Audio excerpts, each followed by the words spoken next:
the Women and Children Service Line for the system. Kendra, thank you so much for joining us today. I'm very excited to be here. Thank you for having me. Yeah, so we have a wide set of issues that we're going to be discussing today, all pertaining to data. Surprise, this is Healthy Data Podcast. I'd like to ask you to start us off with a conversation or a description of how the current state of data at Memorial Hermann, what kind of issues are arising from clean or lack of clean data at Memorial Hermann. Well, I think I can definitely speak to what is the state of data for all maternal health, not just within my organization, but I also do a lot of work at the state of Texas level. And so significant opportunity to really understand what's happening in our population. Maternal health is population health. So how do we get data that's relevant, actionable, and timely so we can really steer the ship? We have opportunities to improve our maternal mortality and morbidity, but where's the data that really helps us other than we have a problem? How do we fix this problem? And so how do we find the data? How do we clean that data? There's multiple different sources of this to really create a story so we know where we can go improve. Right. So, what are some of, I think it's most helpful for our listeners if you walk us through a particular use case. I think many listeners may say, yes, this resonates. We do have an issue with mortality, morbidity relating to maternal health, but we don't really know what to do. What are the different data sources you're trying to reconcile? And what are some of the challenges in trying to have actionable real-time insights to improve maternal health? Well, I think what the current state is when we think of what are our data sources, and I think, data is a 12 lead EKG, like we say, clinical side. I'm an L&D nurse by background, so data is a newer place for us as clinicians. We know we have our EMR, which at Memorial Hermann, we currently converted to Epic. So we have EMR data. We have administrative coding data, which is really where a lot of our reporting is coming from. So CMS is now really moving towards our severe maternal morbidity diagnostic codes. That's all claims data. There was just a recent article that came out by Poku that says that really it's only about 65% accurate. So how do we take the ICD-10 code, which is really where all the claims data is coming from, the billing data, the reportable data is coming from, but then how do we use our Epic to give us reports that's going to give us some good information and mix that together? Within the state of Texas, and it's coming to theaters near a lot of us across the nation as levels of care. And that's where we are going to be designated as organizations at what level of care and what is the acuity level of moms and neonatal babies in the NICU that you can take care of. That requires a significant amount of case review. So that's another, data source that is based on real abstraction, which I think as clinicians, that's our preference. We really want to dig into that case. We want to understand all the variables. What happened? So how do we take the administrative data, the EMR data, and the abstracted data and create one source of truth that we can really guide our teams to move improvement? So that's the work that we're doing right now, is really trying to pull that together to create one source. Yeah, and I understand that it's been difficult to get clinicians to buy into that administrative coding data and to get them to trust the claims data because there may be a lack of trust in the validity of that payer data. How are you overcoming that kind of skepticism on the part of clinicians? We have to know our data, and I think that's whether you're on the clinical side or you're on the tech side, is we've really got to review it. You've got to get dirty with it. You've got to get your hands in the data. So what we have found, we are seeing the same thing within our administrative data that's also being reported.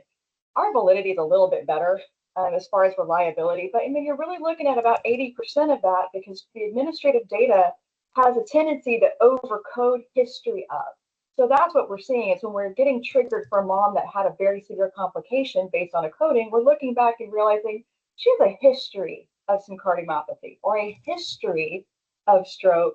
And then that pops up as a trigger. And that's what we're publicly reporting. And that's where we lose the trust of our clinicians and our program managers and our nursing abstractors at the site saying, hey, our data is not right.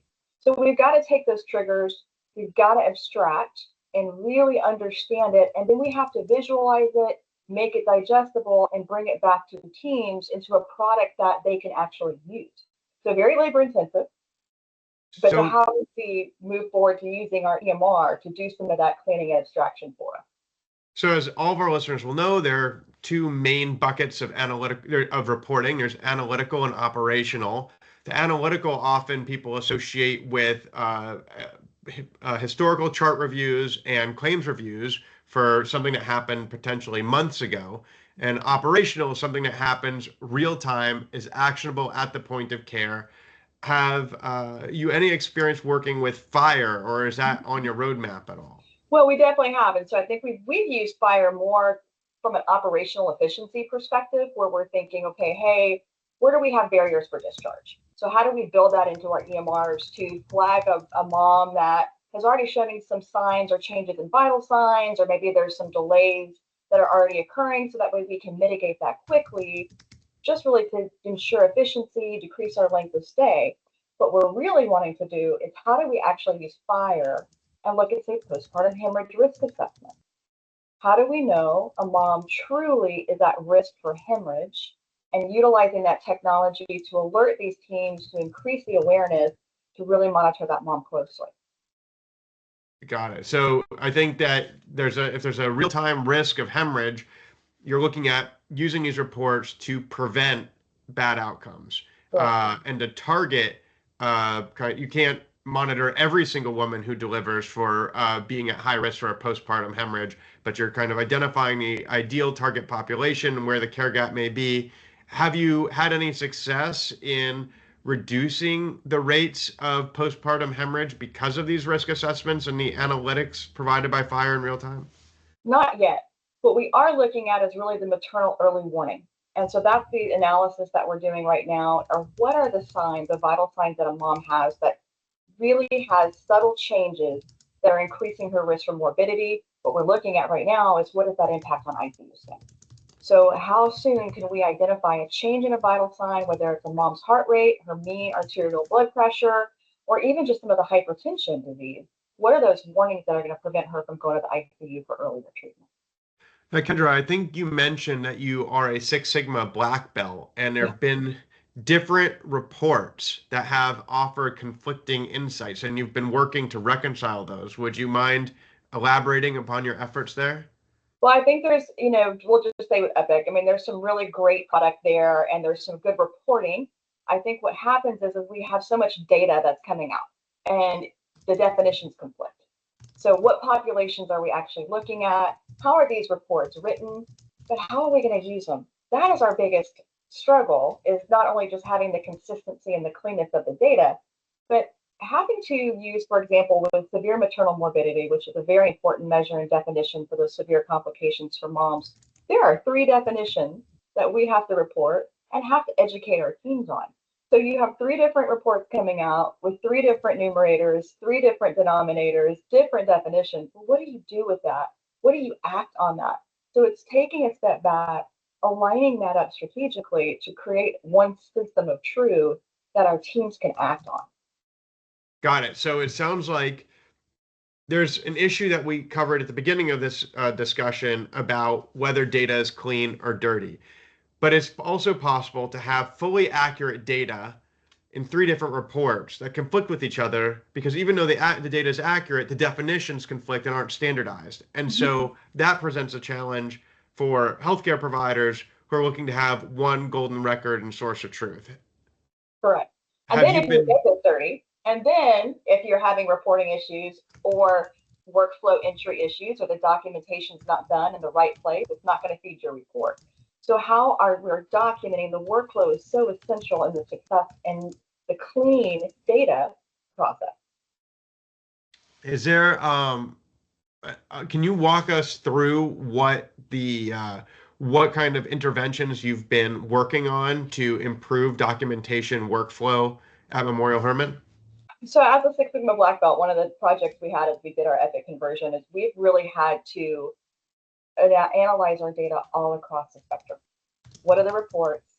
Doing process mapping, understanding the data, we call go to Gemba, which is going and working with those clinicians at the front line to look at the workflow. How are they documenting? Where are they doing it? What makes sense to workflow? And how does that documentation feed into the reporting, the revenue, the charge drops, and all of the output that are required? what we're finding is a significant amount of variation there. So we've had to really do some work to standardize documentation, standardize templates, standardize order sets and workflows, and then kind of reconfigure how we're working in the application, then going back to the reporting and the analytics to redesign and reprogram what those workflows are. Many of our listeners may be thinking, we've tried to implement standardized checklists and standardized procedures, but there's been a lot of pushback from different kinds of clinicians. The one physician says, well, this is the way we did it in residency, and the other one does it differently. And then this nurse was trained on this floor at that institution and then left and came to this institution and wants to do it that way because it worked over there. How do you handle cultural change as you're trying to make sure that you're following standard processes to improve the quality of data and therefore improve patient health with actionable real-time insights? We need to be very intentional with this. As an organization with almost 32,000 deliveries, we have 10 campuses. And I always think of us as a Star Trek enterprise starships. Everybody's got a different kind of ship they're running. We're a pluralist model. So we've got a level 4 academic facility. We've got private physicians. We have employed physicians. So we really had to create an organizational structure and governance. That way we were collaboratively working together. So we have what we call a perinatal quality collaborative within the organization. We meet every month where we bring all of this together. We have work groups. And so stakeholder analysis is key. We've got to have the right folks at the table and leading the conversation and collaborating. So we're not wanting to be authoritative. We, as the hospital organization, I'm not managing physician practice, but we've got to come to some consensus. And so it's working to consensus using the best evidence-based practice and taking that to the right governance structures for approval. Once those are approved, then we put those in place for standardizing them and then doing that education piece, as well as auditing. We've got to audit. We've got to bring that back to our quality and assurance performance improvement committees or the QAPI committees to make sure that we are managing that standard.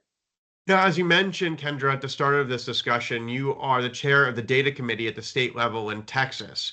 And I think you have had some experience with reluctancy of different health systems to share data either with the state or with each other. Would you care to elaborate on, obviously, some patients are getting care at one health system and moving to another health system, how do you get kind of an accurate record of one mother coming in to deliver, and how are the different data sharing issues playing into that? One, I think we're just not. I think we're not getting a good story of moms working across the state. I think we're also struggling. I think Epic truly with the MyChart has been the best interoperability that we've been able to find so far. I think even just within Houston and some of the work we're doing, to your point, women go to different organizations all the time. I'm going to go to what's ever easier. I'm going to go to the ED that's fastest, not necessarily the same. It's changing that with, whether it's HIPAA rules, whether it's organizational reluctancy and protectivity of client data, as well as nobody wants to share all the things. Nobody wants to have their information used against them. So even at the state level, the state is reluctant to have their data publicized. There was an article that just recently came out with ProPublica that shed some light on the state. So there's just this reluctance to being seen in a bad light. So everybody's very protective of their information. And again, adding in HIPAA, well, it just adds a little bit more difficulty in exchange of information.